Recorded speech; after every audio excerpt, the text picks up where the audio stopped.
עם איזו שאלה הכי כדאי להתחיל? עם השאלה הקלה ביותר במבחן, או השאלה הקשה ביותר? אז בואו נראה.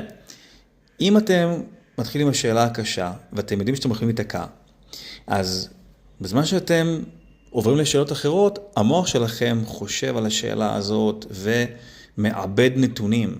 ועל יש יותר סיכוי שאם אתם תחזרו אליה יותר מאוחר, אתם תצליחו אותה או תצליחו חלק ממנה, אולי תשתחררו מהקיבעון.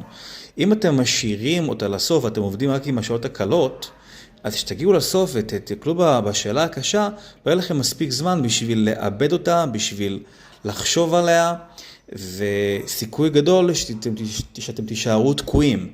ולכן כדאי להתחיל עם הקשות תמיד, לדעת שהן קשות, להתחיל איתם, לעבור דברים אחרים, ואז לקוות שנחזור לפה, זה יסתדר לנו ויהיה בסדר.